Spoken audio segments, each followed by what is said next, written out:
Sebuah penerbangan Jeju Air di Korea Selatan pada Senin 30 Desember 2024 mengalami masalah roda pendaratan. Ini merupakan kasus yang sama seperti pesawat yang kecelakaan pada sehari sebelumnya. Melansir dari Yonhap, penerbangan Jeju Air 7C101 yang berangkat dari Bandara Internasional Gimpo menuju Jeju pada pukul 6.37 pagi waktu setempat mendeteksi masalah dengan roda pendaratannya tak lama setelah lepas landas. Maskapai penerbangan memberitahu 161 penumpang tentang kerusakan mekanis yang disebabkan oleh masalah roda pendaratan dan kemudian mengembalikan penerbangan ke Gimpo pada pukul 7.25 pagi. Pesawat yang terlibat dalam penerbangan kembali adalah Boeing B737-800, model yang sama dengan yang terlibat dalam bencana hari sebelumnya. Jeju Air mengoperasikan 39 pesawat model ini dari armadanya yang berjumlah 41 pesawat. Roda pendaratan adalah perangkat penting yang berhubungan langsung dengan keselamatan penerbangan, memastikan lepas landas dan pendaratan yang aman, sekaligus mengurangi dampak selama pendaratan darurat. Dalam kecelakaan Jeju Air hari Minggu yang menewaskan 179 orang di wilayah barat daya Buan, diyakini bahwa ketiga roda pendaratan gagal beroperasi dengan baik.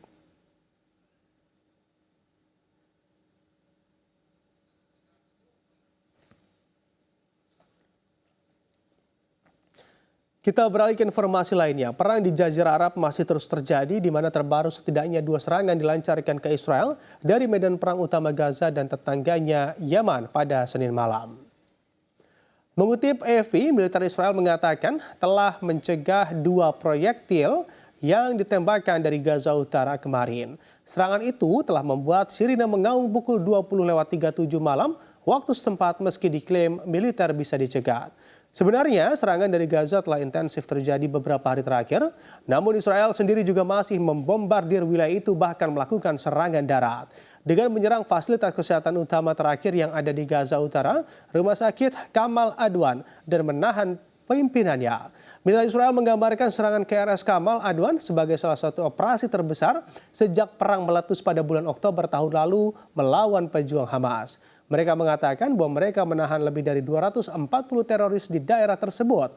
Organisasi Kesehatan Dunia WHO mengecam operasi itu dan serangan yang berakhir pada hari Sabtu menyebabkan fasilitas penting tersebut tidak dapat digunakan lagi dan pasiennya tidak ada lagi. Kemarin, serangan juga diluncurkan dari Yaman ke Israel dan sebagian besar Yaman dikuasai kelompok Houthi yang menjadi sekutu Hamas dalam blok perlawanan yang dipimpin oleh Iran.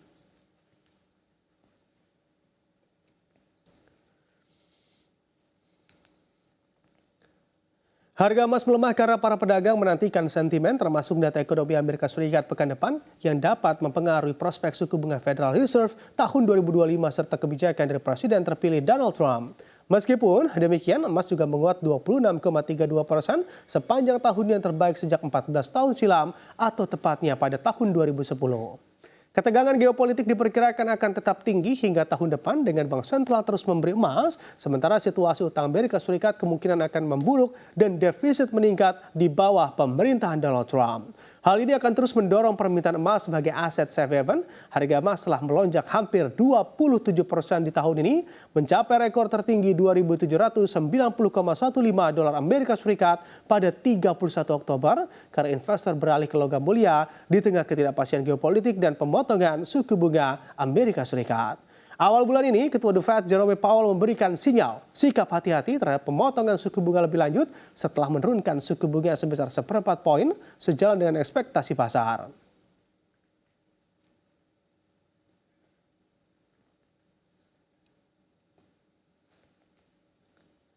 Kita beralih ke hot news berikutnya. Masyarakat diimbau waspada dengan banyaknya penipuan yang terus terjadi.